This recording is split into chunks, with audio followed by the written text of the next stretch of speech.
a igreja é a comunidade que preserva a memória da pessoa e obra de Jesus. O que Jesus fez? O que Jesus faz? Quem é Jesus? Essas perguntas cabe à igreja do Senhor Jesus responder.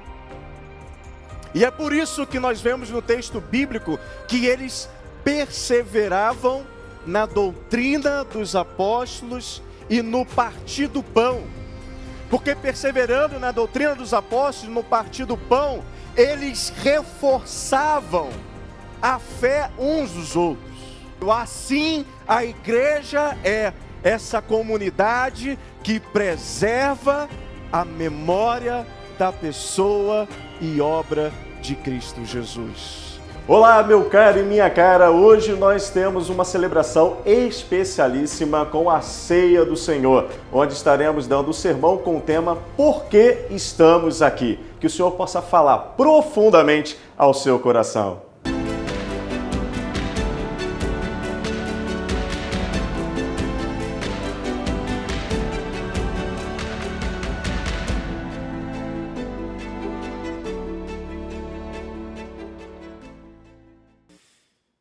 Glória a Deus. Que privilégio, meus irmãos, é falar do Evangelho. Que privilégio é poder abrir a palavra de Deus com total e completa liberdade.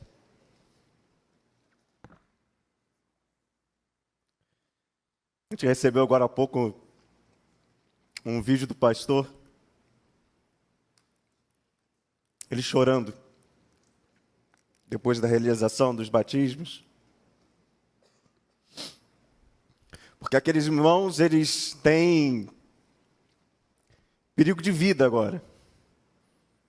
Porque assumiram Cristo no ambiente hostil.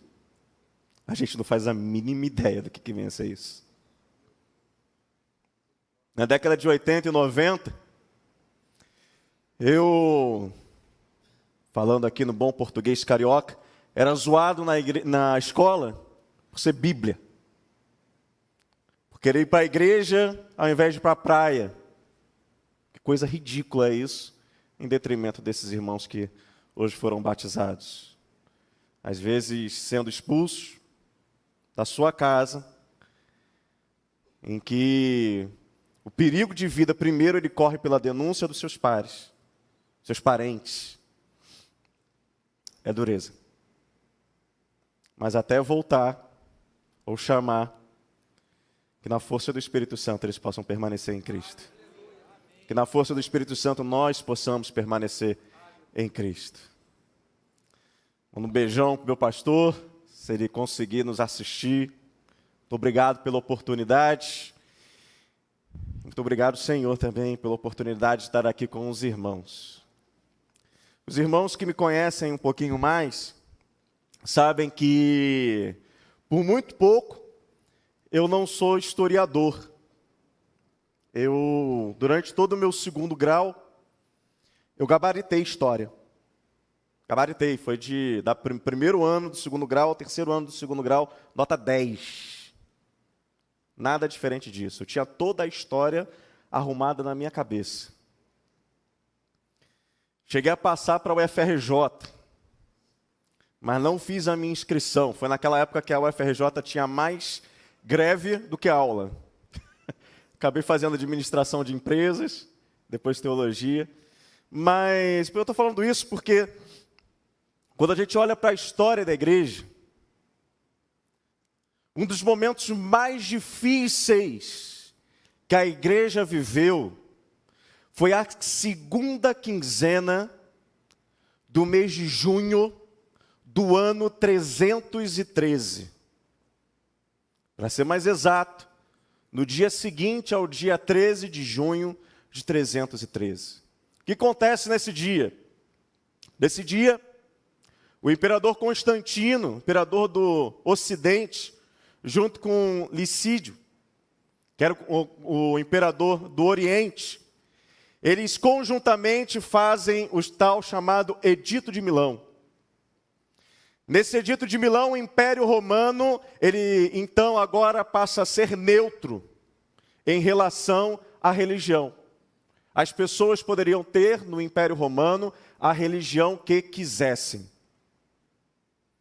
E assim acaba a perseguição aos cristãos. E aí você deve estar pensando assim, mas como assim o primeiro momento mais difícil da igreja se dá após esse edito de Milão? É porque quando nós éramos perseguidos, nós tínhamos duas opções dadas pelo Império Romano. Uma era negar a Cristo e morrer. Ou não, uma era negar a Cristo e viver.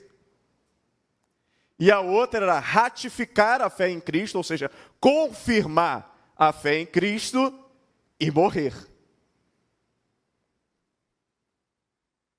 Se você negava, ok, o império te perdoava, você podia viver. Mas se você confirmava a sua fé, você era feito ou com uma tocha humana para iluminar as cidades de Roma, ou era jogado aos leões. Só que muitos negaram. Houve aqueles que, além de negar a Cristo para ter as suas vidas salvas, também denunciaram os irmãos. E depois do edito de Milão, alguns deles foram compelidos de grande arrependimento pelo que fizeram. E aí se colocou uma grande questão na igreja: aceitar ou não o arrependimento desses irmãos que negaram a fé em Cristo. Esses irmãos que literalmente foram apóstatas. E aí houve grande discussão, por exemplo, do bispo de Roma, na época, que era Eusébio, e Heráclito.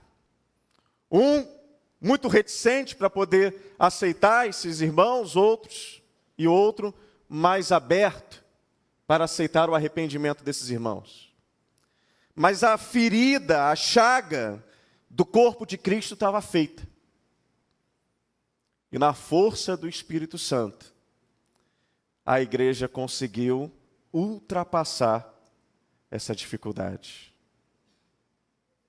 E meus irmãos, não há poucos dias, nós fizemos julgamentos uns dos outros, pelas nossas opções político-partidárias.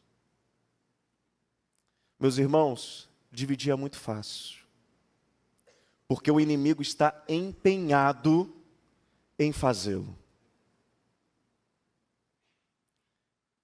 E de ambos os lados, os absurdos foram imensos, iguais, de considerar o irmão quase como que um apóstata por votar em fulano de tal ou ciclano. Dizer que aquele que está votando no fulano não conhece o evangelho. Ou que quem votou no ciclano, ele negou a fé em Cristo. Passamos a julgar por isso. O diabo, ele foi ardiloso e a igreja caiu como um patim. Pela graça de Deus, essa tempestade que se viu no meio evangélico, se viu muito pouco aqui. Glória a Deus por isso. Glória a Deus por isso. Eu fiquei assim, feliz mesmo, de observar isso na nossa igreja. Só que a coisa aí fora ficou muito, muito feia. E separar é muito fácil. O primeiro grande cisma da igreja se deu em 1054, quando o bispo de Roma e o bispo de Constantinopla se deram mutuamente cartas de excomunhão por conta de poder. Tinha a tal questão filioque, né? Que foi a questão levantada, mas era uma questão ridícula, e a questão mesmo era o poder da igreja. Depois, em 1517, o monge alemão Martinho Lutero, ele questionou alguns pontos da igreja. E ele afixou suas 95 teses na porta de Wittenberg, querendo respostas. Olha, eu estou aqui questionando. Ele não queria se separar da igreja. Só que a postura da igreja romana foi calar Lutero, não discutir, não querer se debruçar sobre aquelas questões que Lutero levantou. E aí houve então a reforma protestante. Aquilo que a gente costuma dizer que, não podendo negociar a verdade, foi impossível manter a unidade. E assim houve o cisma de 1517. Depois, em 1904, os irmãos da Igreja Batista de Azusa, eles começam um movimento carismático, começam a entender a doutrina do Espírito Santo de uma maneira diferente de que até então 19 séculos se entendia. E assim surgiu os pentecostais. E mais uma vez, houve separação da igreja entre pentecostais e tradicionais. Na história nossa particular, aqui do Brasil, sabemos que as Assembleias de Deus nasceram da igreja de Belém do Pará, da Igreja Batista de Belém do Pará. Foram irmãos batistas, lá do norte, pentecostais, que desceram aqui para o Brasil como missionários, passaram a se reunir literalmente no porão, era no subsolo da igreja, e ali começaram a fazer aquelas práticas pentecostais, algo que foi muito estranhado pelos irmãos do Belém de Pará, e aí então eles todos foram excluídos da igreja. E somente quando a Igreja Assembleia de Deus faz 100 anos que há a reconciliação da CGADB, né, a famosa Convenção Geral das Assembleias de Deus, com a Convenção Batista Brasileira. Para separar é muito fácil, para juntar que é difícil. No caso mais particular ainda, se você fosse membro de uma outra igreja e visitasse Vila da Penha no dia de hoje, há 8 anos e 3 meses atrás, você não tomaria a ceia no dia de hoje. Porque nessa igreja, a ceia do Senhor era restrita tão somente aos membros de uma igreja batista ligada à Convenção Batista Brasileira. E eu me lembro que eu ainda seminarista, eu conversava com o pastor Sebastião. Que a gente sempre tinha aquela conversa, né? Trabalhava aqui, e aí durante o trabalho, de vez em quando a gente puxava, bateu um papo, e uma das coisas que eu questionei para ele foi isso. Como, se essa mesa é do Senhor, e assim falamos, como eu posso celebrar uma mesa em que eu restringo somente a membros batistas da minha convenção, nem de outra convenção? Aí o pastor Sebastião falou assim, meu irmão, isso é uma questão que a minha geração não vai enfrentar, mas a sua geração vai. Aquela palavra eu diria que foi até profética. Por que eu fui tão exato assim? Porque foi em outubro eu fiz a conta errada. Porque foi em outubro de 2013. 2013? 2013. O Fernando está confirmando, né?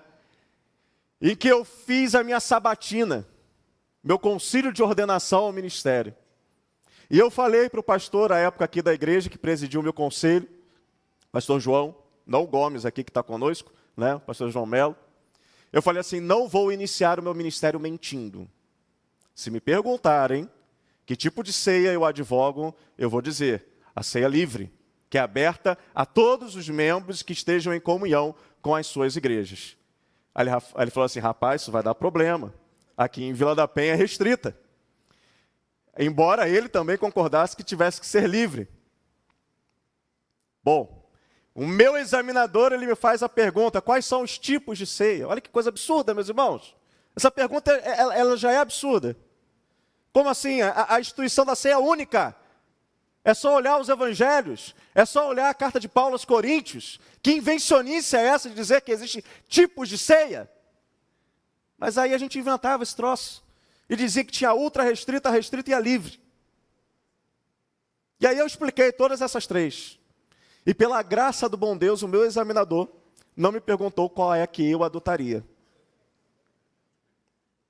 Só que aí veio um. Quando foi franqueado aos pastores que estavam me examinando, eram 23 pastores, um pastor se levantou e falou assim: irmão, da sua igreja, que tipo de ceia o irmão aplicaria? Eu respirei fundo. Ceia livre, pastor. Ele, você é livre? O irmão tem comunhão com os irmãos da Assembleia de Deus? Aí eu falei, eu tenho, o irmão não? E aí foi muito interessante que ele vinha com muita tradição humana e eu vinha com Bíblia. Eu dizia, olha, a mesa é do Senhor. A mesa não é de uma denominação. Nós estamos aqui reunidos como corpo de Cristo. E aí, meus irmãos, eu me emociono um pouco nesse momento. Porque isso foi no sábado.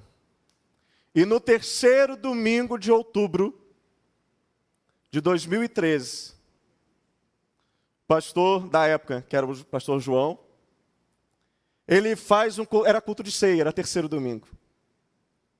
Ele prega, e aí eu acho muito interessante, justamente em todos os pontos que eu falei do concílio. E ele, ao terminar o sermão, e antes de ministrar a ceia, ele declara à igreja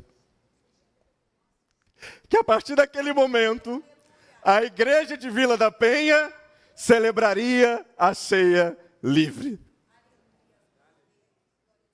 E por que eu me emociono com isso? Porque Fernanda, ela não era batista, enquanto nós éramos namorados e noivos. E essa foi a primeira vez que a Fernanda ficou à vontade de celebrar a ceia comigo. Um dia marcante na minha vida. Porque até aquele momento eu não tinha a oportunidade ainda de ter ceado na minha igreja com a minha futura esposa. Mas o Espírito Santo, ele fez esse movimento. E depois de anos de uma prática, como diz o pastor Sebastião, a minha geração enfrentou essa questão. E meus irmãos, nós estamos aqui hoje, depois de tudo que nós vivemos, durante toda a nossa história e história recente, diante da mesa do Senhor, sendo chamados à comunhão. E a grande pergunta que eu faço no dia de hoje é: por que estamos aqui? E para responder essa pergunta, eu convido a todos vocês que abram as suas Bíblias no livro de Atos, capítulo 2. Nós vamos ler os versos de 42 a 47 e depois nós vamos ler Atos 4, 33 até o 35. Atos 2, versos 42 até o 47, diz assim a palavra do Senhor. Eles se dedicavam ao ensino dos apóstolos e à comunhão, ao partir do pão e às orações. Todos estavam cheios de temor e muitas maravilhas e sinais eram feitos pelos apóstolos. E todos criam e mantinham-se unidos e tinham tudo em comum. Vendendo suas propriedades e bens, distribuíam a cada um conforme a sua necessidade. E todos os dias continuavam a reunir-se no pátio do templo, partiam pão em suas casas e juntos participavam das refeições com alegria e sinceridade de coração, louvando a Deus e tendo a simpatia de todo o povo. E o Senhor lhes acrescentava todos os dias os que iam sendo salvos. Atos 4, versículo 33, diz o seguinte: com grande poder, os apóstolos continuavam a testemunhar da ressurreição do Senhor Jesus, e grandiosa graça estava sobre eles. Vamos orar? Santo Deus e Pai, nós estamos aqui, os teus filhos, Senhor, para fazer aquilo que te apraz. Que possamos, Senhor, caminhar esse momento tão somente guiados pelo teu Santo Espírito. Peço a Ele, Senhor, que fale através de mim. Peço a Ele, Senhor, que esteja trabalhando na mente e coração dos meus irmãos, para que a Tua palavra, Senhor, encontre acolhida nessa noite. Nós assim oramos, desde já agradecemos, porque oramos no nome que está acima de todo nome, que é o nome de Jesus. Amém e amém. Louvado seja o nosso Deus. A partir desse texto aqui, a gente vai tirar 5 respostas a essa pergunta. Por que estamos aqui? A primeira resposta é: a igreja é a comunidade que preserva a memória da pessoa e obra de Jesus. O que Jesus fez? O que Jesus faz? Quem é Jesus? Essas perguntas cabe à igreja do Senhor Jesus responder. E é por isso que nós vemos no texto bíblico que eles perseveravam na doutrina dos apóstolos e no partir do pão. Porque perseverando na doutrina dos apóstolos, no partir do pão, eles reforçavam a fé uns dos outros. Esse momento de encontro que nós temos aqui é extremamente importante, irmãos. E fala aqui alguém que durante quase um ano vinha a essa igreja para falar a bancos vazios, porque somente as pessoas nos acompanhavam pelo YouTube. Como é diferente, meus irmãos, a gente está aqui juntos, reunidos num corpo, louvando a Deus, e você poder olhar para o lado e ver o seu irmão louvando, ver o seu irmão adorando, aquilo ali vai reforçando a sua fé de tal modo que você vai sendo perpassado por isso, transpassado por isso. Uma coisa que hoje a gente precisa valorizar, porque houve um tempo muito recente que nós perdemos esse privilégio. E queira Deus que possamos ainda por longos e muitos anos ter essa liberdade sem impedimentos de nos reunirmos enquanto igreja. A igreja lá precisa de doutrina. Porque tem gente que diz assim: eu confio em Deus, eu acredito em Deus. Graças a Deus, a pessoa diz quando recebe uma coisa boa. Tem pessoas assim que alimentam crenças a respeito de Deus. Dizem assim: Deus Ele é bom, Deus é amor, é misericordioso, Ele é justo. Né? A igreja, lá pelo ano 300 e pouco, não vou lembrar aqui a data, aliás, já lembrei de data pra caramba hoje, mas, viu como é que já vai diminuindo, né? Uma data ou outra foge. Mas no concílio de Nicéia, ela fez aquele credo niceno, né? Creio em Deus Pai, Criador dos céus e da terra, das coisas visíveis e invisíveis. Creio em um só Senhor Jesus Cristo, o qual foi concebido pelo poder do Espírito Santo da Virgem Maria e padeceu sobre Ponto Pilato, sendo crucificado, morto, foi sepultado e ressuscitou ao terceiro dia, segundo as Escrituras. E subiu aos céus, onde está a destra de Deus, de onde virá, para julgar a todos, com poder e grande glória. Creio no Espírito Santo de Deus, que junto com o Pai e o Filho, deve ser igualmente adorado e glorificado. Creio na Igreja Santa, única, universal. Creio no batismo, creio na remissão dos pecados e na vida vindoura. esse conjunto de crenças trabalhados se transformam em doutrinas que servem de fundamento à igreja.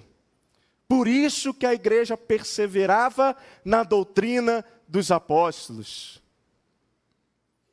E também no partir do pão, porque é no partir do pão que eu consigo demonstrar o amor de Deus para comigo, o amor de Deus para com a humanidade.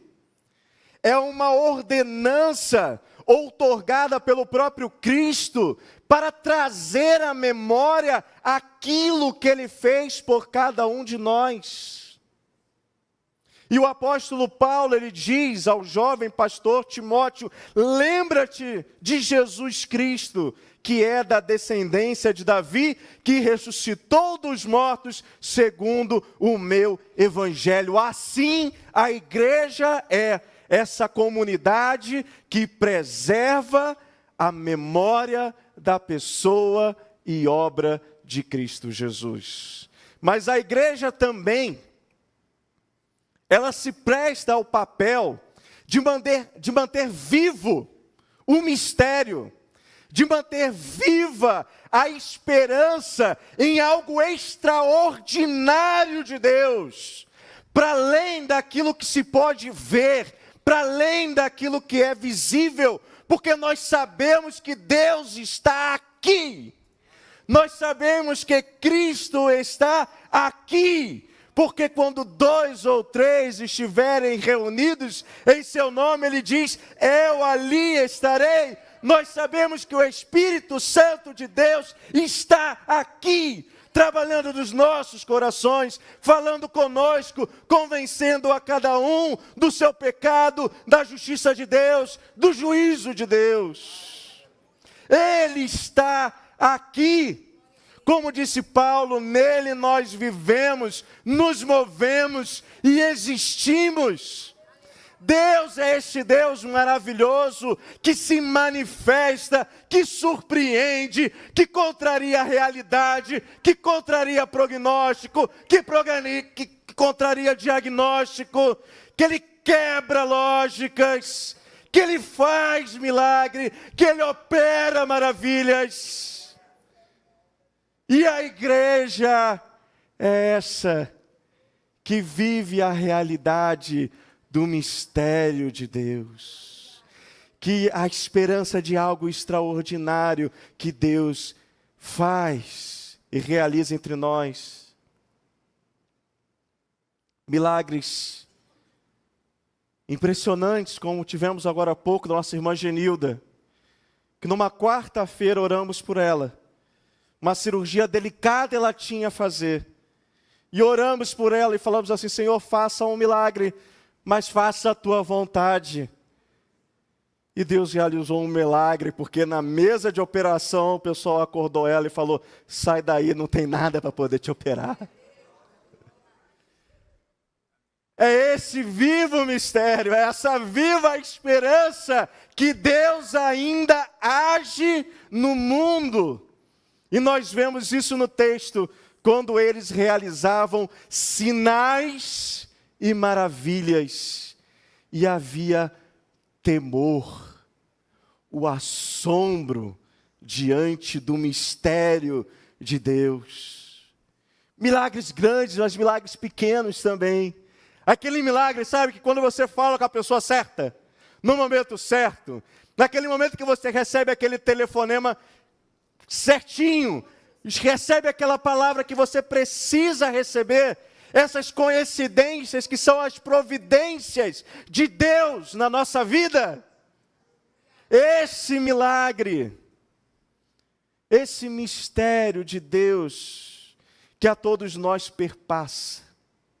Por isso que a igreja mantém vivo o mistério e viva a esperança de algo extraordinário de Deus, para além do visível. A terceira coisa de por que estamos aqui está no fato de que nós estamos aqui para manter a oferta do amor de Deus em resposta à solidão humana. Por isso que os nossos irmãos, diz o relato, em 2:44 do livro de Atos, que estavam juntos e tinham tudo em comum. Por isso que o texto do capítulo 4, versículo 34, diz que não existia nenhum necessitado entre eles. Porque a igreja é esse lugar de acolhimento, é esse lugar do abraço, é esse lugar do carinho, é o lugar da tolerância. A igreja, vamos colocar bem claro, ela aceita todos, não aceita tudo. Porque o nosso Deus é santo. E nós devemos ser santos. Mas a igreja ela precisa acolher a todos. Ela precisa abraçar para se comunicar melhor com o pecador. A igreja então é esse lugar de libertação, de perdão, de reconciliação. Que lindo ministério nós recebemos da mão do Senhor. Como diz lá Paulo na sua segunda carta aos Coríntios, nós recebemos o ministério da reconciliação, como se Deus, através de nós, dissesse: reconciliem-se comigo. A igreja é esse lugar, então, de acolhimento, de receber pessoas, de abraçar. Nesse mundo tão difícil, em que as pessoas desconfiam uma das outras, a igreja é esse lugar da manifestação do amor de Deus. Porque ela assim mantém a oferta de amor em resposta à solidão humana. A quarta missão da igreja, o porquê nós estamos aqui para manter vivo o testemunho da presença do reino de Deus no mundo. O mundo não está preso a um mecanismo automático de degradação, porque tem um povo especial, um povo de Deus que todos os dias continuavam a reunir-se no pátio do templo e partiam o pão em suas casas e juntos participavam das refeições com alegria e sinceridade de coração, louvando a Deus e tendo a simpatia de todos. E assim o Senhor acrescentava todos os dias aqueles que iam sendo salvos. Deus nos chamou para sermos diferentes.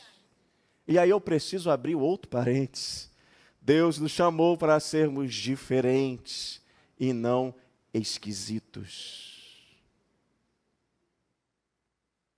Porque no sentido de ser diferente, a gente coloca usos, costumes, que na verdade repelem, que na verdade não tem absolutamente nada a ver com a palavra de Deus, mas foram simplesmente usos e costumes num determinado momento do tempo e do momento da história. E a igreja ela não pode se perder nisso, porque ela é uma comunidade que está a serviço do testemunho da presença de Deus no mundo, do testemunho da presença do reino de Deus nesse mundo. Por isso que ela é desafiada a viver o que prega para poder pregar o que vive.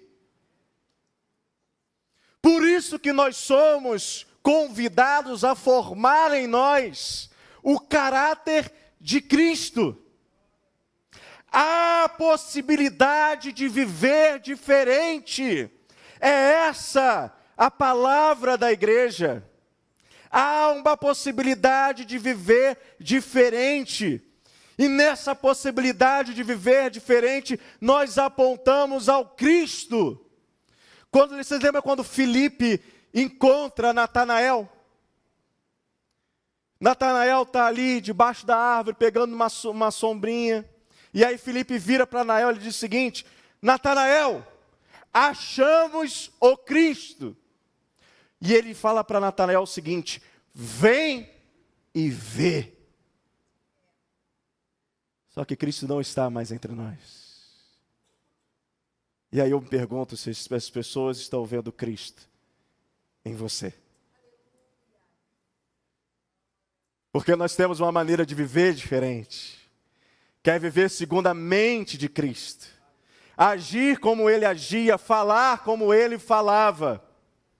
Podemos ter a capacidade de dizer como Paulo: sede meus imitadores como eu sou de Cristo.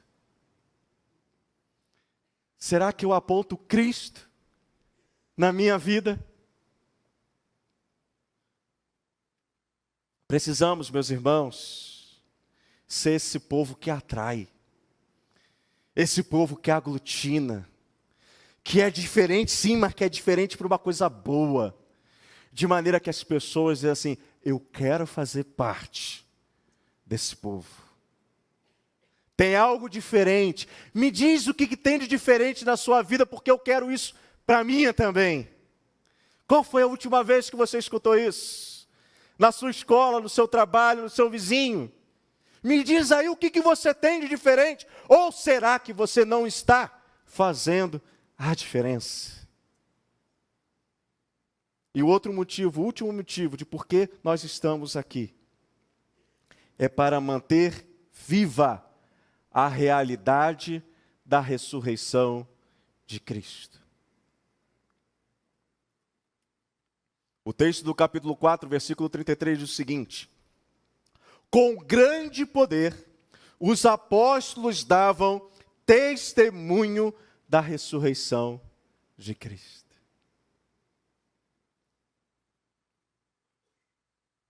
A notícia maravilhosa que a igreja tem para dar é que Jesus está vivo. Ele vive, Ele reina para todo o sempre. A igreja, ela fala para o futuro. A igreja, ela tem uma palavra de esperança. A igreja tem uma palavra para o além. Porque Jesus está vivo. A última palavra é de Deus. E a última palavra de Deus não é morte, mas é vida e vida plena com Cristo. É porque Ele vive, eu posso crer no amanhã. Porque se Ele não tivesse ressuscitado, em vão seria a nossa fé. Mas há a possibilidade do futuro. Há a possibilidade da reconciliação. Há a possibilidade do novo, de viver a novidade em Cristo Jesus. Se alguém está em Cristo, é nova criatura. As coisas antigas se passaram e eis que tudo se fez novo. Glória a Deus, meus irmãos. Estamos aqui reunidos, porque todas as vezes que comermos desse pão e bebermos desse cálice, nós anunciamos a morte do Senhor, até que Ele venha, porque Ele está vivo. Então, por que nós estamos aqui, meus irmãos? Nós estamos aqui porque a igreja é essa comunidade que preserva a memória da pessoa e obra de Jesus. Nós estamos aqui para manter vivo o mistério e viva a esperança em algo extraordinário de Deus para além do visível. Nós estamos aqui para manter a oferta do amor de Deus em resposta à solidão humana. Nós estamos aqui para manter vivo o testemunho da presença do reino de Deus no mundo. Nós estamos aqui para manter viva a realidade da ressurreição. É por isso que nós estamos aqui, em torno da mesa da comunhão, da mesa de Cristo. É por isso que nós estaremos aqui, para celebrar a ceia do Senhor. Para concluir o sermão, vamos agora à ceia, e depois nós concluiremos na própria ceia. Por isso eu pergunto se algum irmão ou irmã ficou sem o seu elemento. Alguém ficou sem? Se alguém ficou sem, por favor, peço para que levante uma de suas mãos. Um dos nossos diáconos irá até você. Todos pegaram? Teremos um louvor agora com o nosso irmão Marcos.